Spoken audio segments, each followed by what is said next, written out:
오늘 5장에 들어가면 장로들에게 주는 권면이 시작되는데요. 여기서 장로라 하면 바로 목회자인 저에게도 해당이 되기 때문에 그 어느 때보다 오늘 말씀이 좀 무겁고 저에게도 전하는 그러한 말씀이라고 볼 수 있어요. 1절에서 4절은 장로들에 대한 권면입니다. 이것이 직분자로서의 장로를 말한다기보다는 우리가 흔히 생각할 때 리더를 생각하면 돼요. 신앙의 연장자, 그리고 리더, 어떤 목회자도 될 수 있고요, 가르치는 교사도 되겠죠. 그러한 자를 향해서 1절부터 4절까지 베드로가 권면을 하고 있고요. 베드로전서 처음부터 끝까지 쭉 읽다 보면 어떤 단어에 좀 마음이 가세요? 저는 나그네라는 단어가 굉장히 멋지고 아름다운 말이다라는 것을 이 베드로전서를 통해서 깨닫게 되었어요. 이 나그네가 어떤 사람입니까?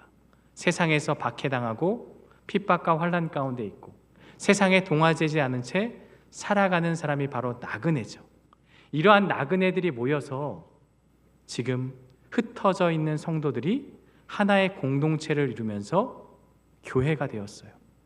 그래서 이 교회를, 공동체를 세워가기 위해선 바른 지도자가 필요한 거죠.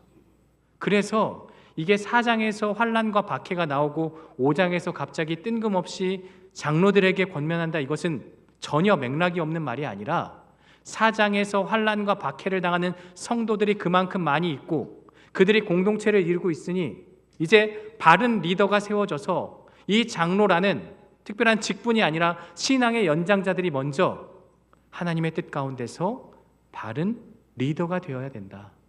그것을 우리에게 말씀하고 있는 거예요.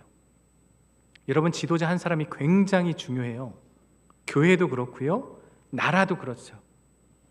나라에 대해서는 제가 더는 말은 안 하겠지만 나라도 중요하고 교회도 중요하고 가정도 중요해요. 한 사람의 지도자가 어떠한 방향으로 가는지에 따라, 어떠한 리더십을 행하는지에 따라 전체가 흔들릴 수도 있고 전체가 바르게 갈 수 있어요. 분명 우리는 하나님이라는 그 믿음 안에서 우리가 한 방향으로 가야죠. 또 그 과정 가운데 목회자를 세웠고 그 목회자를 통하여서 하나님의 사역을 하시는 거죠. 그래서 바른 리더가 정말 중요한 거죠. 우리 1절 말씀 함께 읽어봅니다. 너희 중 장로들에게 고난하노니 장로된 자요 그리스도의 고난의 증인이요 나타날 영광에 참여할 자니라. 베드로가 자기 자신을 소개하면서 먼저 누구에게 이야기를 하냐면 장로들에게 권해요. 장로들에게 권면해요. 여기 장로님들 몇몇 분 계시지만 야, 오늘 설교는 나에게 집중 타겟이 대해서 말씀을 전하는구나. 아니죠. 너희 중 장로라고 했어요. 장로가 중요한 게 아니라 너희 중이다. 이 말은 장로 역시도 너희 가운데 속해 있는 하나의 구성원이다. 더 많은 기득권이 있는 게 아니라 똑같은 성도 가운데 한 명이다. 그래서 핵심은 너희 중에 있는 거예요. 장로라는 것이 중요한 게 아니라 너희 중이라는 그러한 것을 먼저 강조하고 있는 거죠. 너희 안에 속해 있는 그 장로, 그것을 지금 말하고 있는 거죠. 그럼 하나님께서 이러한 리더들, 이러한 사람들을 세우시는 목적이 무엇일까요? 우리 2절의 앞부분만 함께 읽어보겠습니다. 너희 중에 있는 하나님의 양무리를 치되. 여기서 치라는 말, 설마 매우 쳐라 이걸로 생각하시는 분은 없겠죠? 제가 오래전에 사역을 했을 때는요, 이 목사님들 중에도 우리 조인트를 친다는 그런 표현이 있죠. 부교육자들을 그렇게 했던 이야기들을 저는 그렇게 경험하지 못했는데 그러한 경우들이 있어요. 이 구절을 그렇게 해석한 건 아니겠지만 여기서 이 치라는 것은요, 뭐 강압적으로 뭐 하라 이게 아니죠. 목양을 얘기하는 거예요. 목양. 장로도 치리를 하잖아요. 그 치리가 막 이렇게 강하게 뭔가를 훈계하고 이게 아니라 목양을 하라는 거예요. 성도를 돌보고 살피라는 거죠. 내 양을 치라는 것, 이 치라의 단어가 포이 마나테인데 이것은 단순히 양을 먹이를 주고 꼴을 주고 이 정도의 의미가 아니라 인도하고 밤에는 지켜주고 맹수의 공격으로부터 보호하는 그런 종합적인 그런 목양을 이 포이 마나테가 담고 있는 거예요. 리더가 세워진 이유가 무엇이에요? 본질은 목양이에요. 군림하기 위해서 리더가 세워지는 게 아니라 군림하기 위해서 세워지면요, 그건 잘못된 길로 갈 수밖에 없어요. 그러나 섬기고 목양하기 위함이다. 그것을 말씀하고 있어요. 하나님께서 지금 베드로를 통해서 양을 위해서 이것저것 하라고 말씀하지 않아요. 치라는 이 말 한마디에 어떤 의미가 담겨 있냐면 너희는 목자가 되라. 정체성을 말하는 거예요. 무언가를 하기 전에 먼저 목자가 되어라.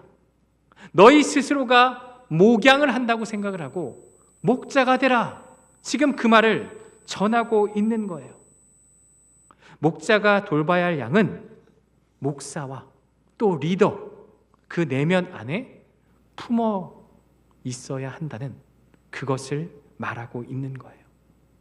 근데 여기서 가장 중요한 건 그 양무리가 내 양이 아니라 하나님의 양이라는 거예요. 하나님의 양무리라는 거예요.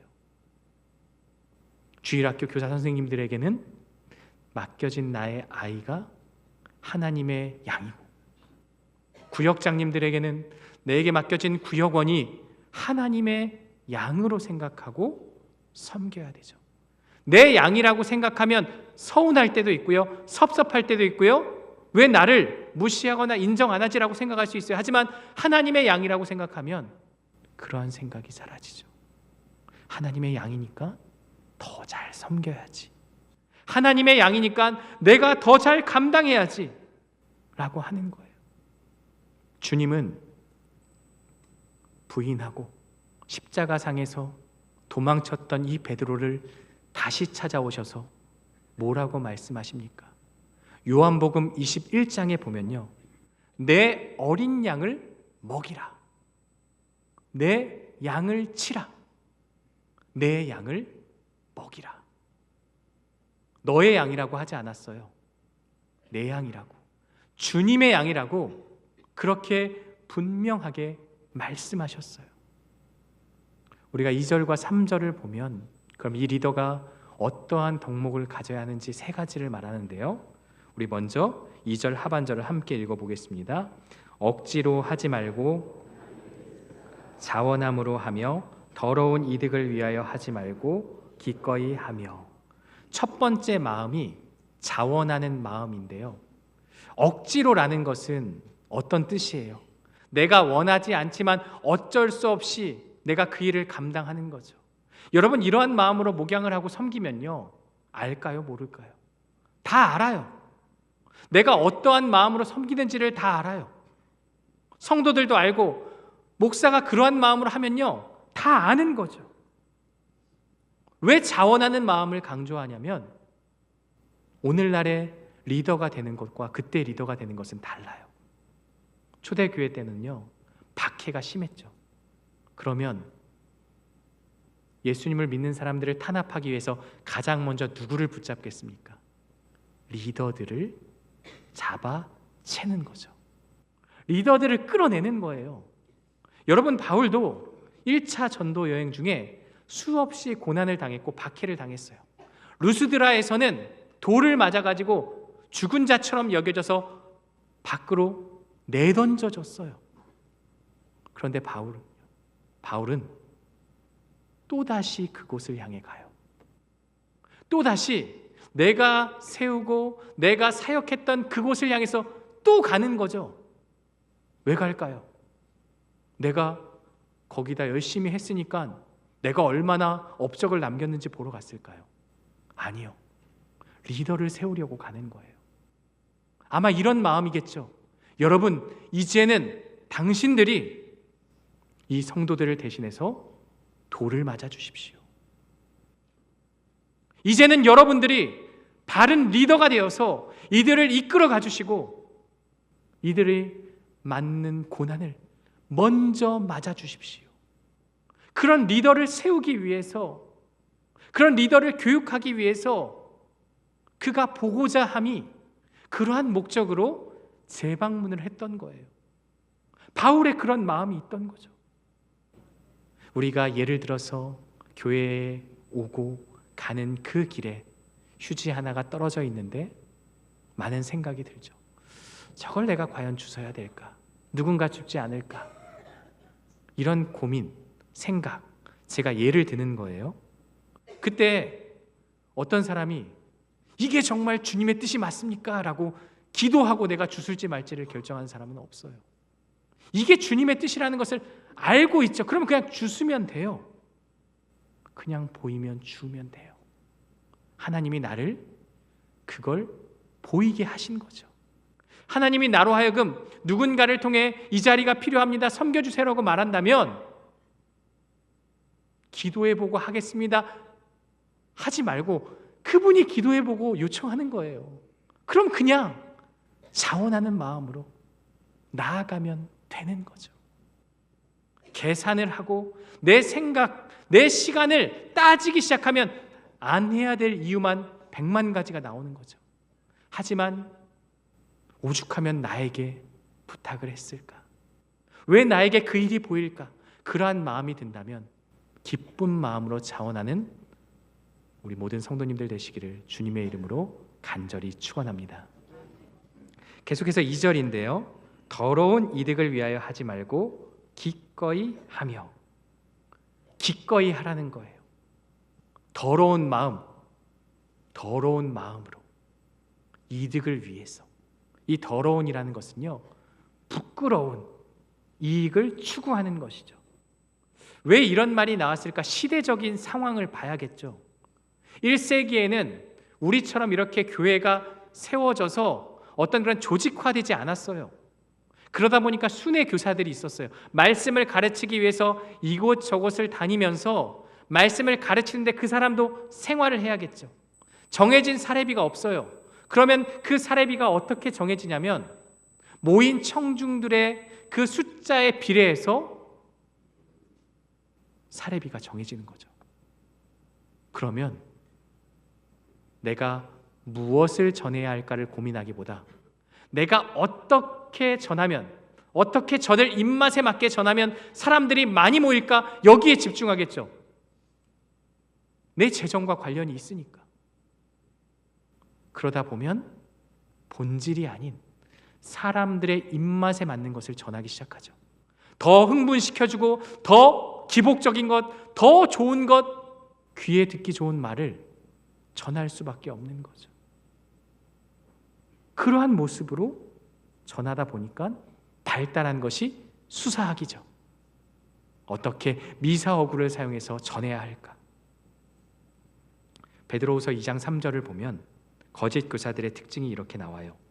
그들이 탐심으로써 지어낸 말을 가지고 너희로 이득을 삼으니. 탐심이 먼저예요.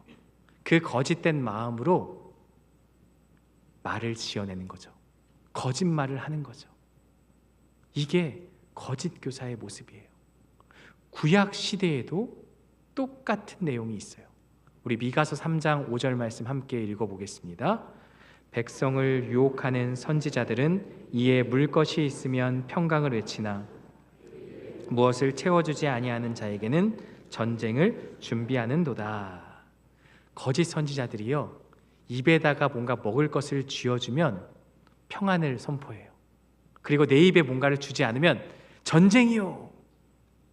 여러분, 이게 참된 선지자가 아닌 사꾼의 모습이죠. 대가에 따라 하나님의 말씀을 왜곡하고 있는 거예요. 결국 설교자도 사욕의 눈이 멀어서 참된 진리를 전하지 않고 뭔가를 재미있게 해주고 뭔가를 복을 빌어주고 그렇게 전하다 보면요, 잘못된 말씀을 전할 수밖에 없죠. 여러분, 본질이 중요하죠. 말씀이 전해져야죠. 말씀이 무엇을 얘기하는지를 전하지 않고 자꾸만 다른 것들을 전한다면 그것은 잘못된 설교자의 모습이죠. 베드로는 구약 시대부터 이어져 온 이러한 영적 타락을 경계하고 있는 거예요.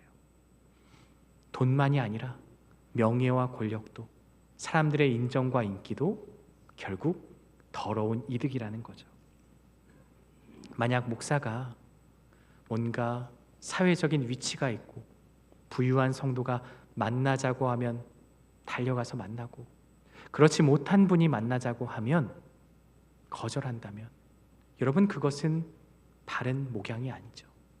오히려 반대되는 분들을 더 찾아가는 것이 참된 목양이죠. 이 기꺼이 하며 라는 단어 안에는요, 어떠한 뜻이 있냐면, 부모가 자식에게 대가를 바라고 아이들을 키우지 않잖아요.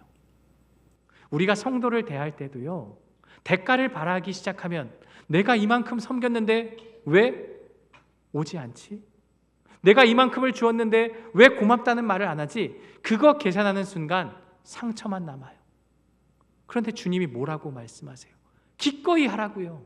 이 기꺼이는요, 더러운 마음이 아니라, 어떤 대가를 바라는 마음이 아니라 정말 사랑의 마음으로 그냥 아낌없이 주는 그 사랑을 의미하는 거죠.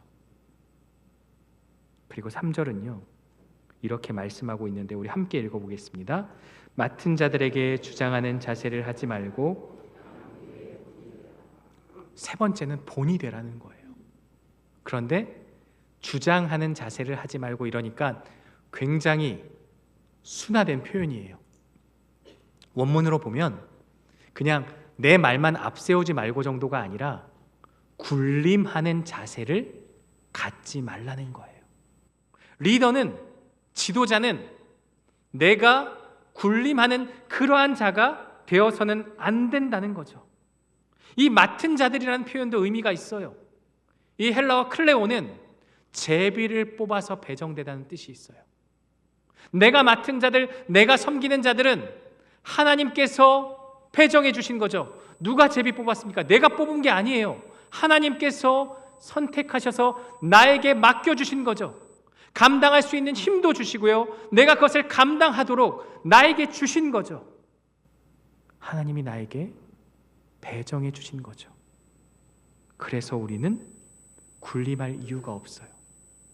그런데 이 청지기가 이것이 나에게 주어진 양이라고 생각하고 군림하는 순간, 이것이 권위주의의 본질이라는 거예요. 그럼 그 반대가 무엇입니까?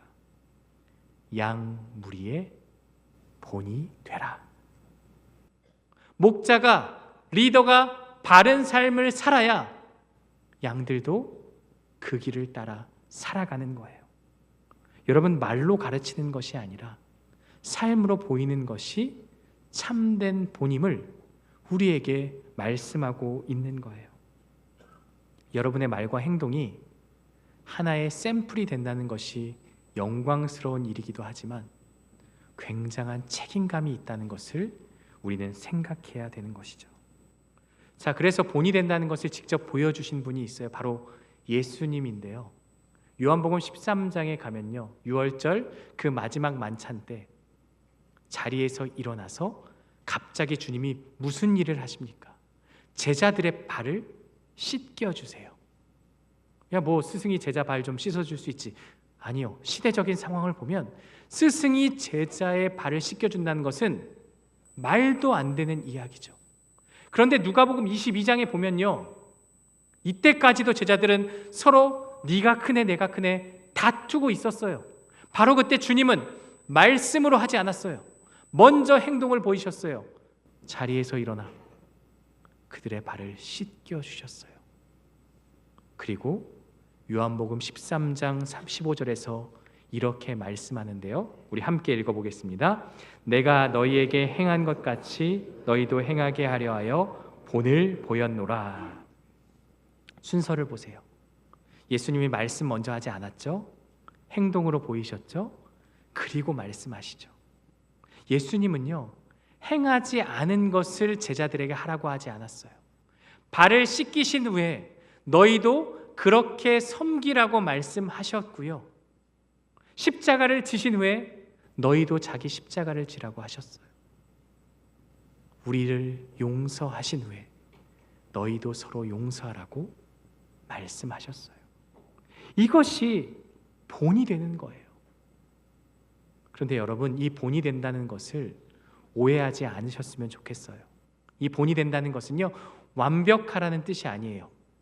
그 샘플이 이 베드로 전서를 쓴 베드로예요.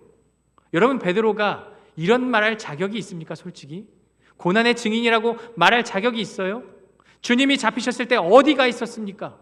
끝까지 지키지 않고 도망치면서 심지어 나는 주님을 모른다라고 3번이나 부인했던 자가 베드로예요. 그런 그가 과연 본이 될 수 있을까요? 본이 될 수 있어요. 그가 완벽해서가 아니라 주님의 은혜로 말미암아 다시 사명을 부여받고 그 은혜를 통하여서 다시 회복되어서 그가 그 일을 감당하기 때문에 완벽해서가 아니라 주님의 은혜가 그의 안에 있으면 비록 부족한 자도 리더로 세워질 수 있는 것이죠. 제가 지금까지 3가지를 이야기했어요. 자원함으로 하라, 기꺼이 하라, 그리고 본이 되라. 이 3가지 모습은 누구를 보여주고 있는 걸까요? 예수 그리스도를 보여주고 있는 거예요. 예수님은요, 십자가에 달려 죽으시는 그 모든 것들을 자원함으로 감당하셨습니다. 하나님께서 떠민 것이 아니라 스스로 인간의 몸을 입고 이 땅에 오셔서 그 십자가의 길, 비록 고난의 길임을 알고 그렇게 고난 가운데 기도하시긴 하셨지만 그러나 묵묵히 그 십자가의 길을 자원함으로 지셨습니다. 그리고 더러운 이득을 위해서 사람들을 고치시거나 가르치지 않으셨어요. 기꺼이 사랑의 마음을 가지고 주님은 그 일을 감당하셨고 그 일을 먼저 감당하기 전에 말씀만 하지 않으셨어요. 내가 너희를 사랑한 것 같이 서로 사랑하라고 먼저 본이 되어주셔서 말씀하셨습니다. 이게 예수님의 모습이고 그 본이 되신 예수님을 따르는 것이 리더의 모습이고 팔로워들은 그 리더의 모습을 통해서 주님의 모습을 발견하고 함께 그 길을 걸어가는 거예요. 그럼 우리가 이러한 모습으로 바른 삶을 살게 된다면 어떠한 상급이 있을까요? 오늘 본문 4절은 이것을 이렇게 말씀하고 있는데요. 우리 함께 읽어보겠습니다. 그리하면 목자장이 나타내실 때에 시들지 아니하는 영광의 관을 얻으리라. 그리하면 주어진다는 거죠. 시들지 아니하는 영광의 관. 여러분, 이 영광의 관이 어떤 보여지는 그런 형태적인 것을 말하는 게 아니에요. 하나님께서 인정해 주시고 하나님께서 칭찬해 주신다. 저는 그렇게 이 영광의 관을 생각해요. 말씀을 맺습니다. 사랑하는 성도 여러분, 우리 모두 목자장이신 예수님을 온전히 본받으며 살아갑시다. 오늘 말씀처럼 선택의 기로에 있을 때 다른 생각하지 말고 단 하나, 예수님이라면 어떻게 하셨을까? 주님이라면 이 상황에 어떤 것을 기뻐하실까? 이것을 기억한다면 계산하거나 판단하지 않아요. 그냥 행할 수 있어요. 왜? 주님의 뜻이니까. 그것이 주님의 방법이니까. 우리가 기억해야 할 것은 목자장이 나타나실 때입니다. 바로 그때 잘했다 칭찬받는 그러한 리더, 그리고 그분이 주시는 영광의 관은 결코 시들지 않습니다. 이러한 모습을 기억하고 우리가 섬기는 곳에서 양 무리의 본이 되는 저와 여러분들 되시기를 주님의 이름으로 간절히 축원합니다.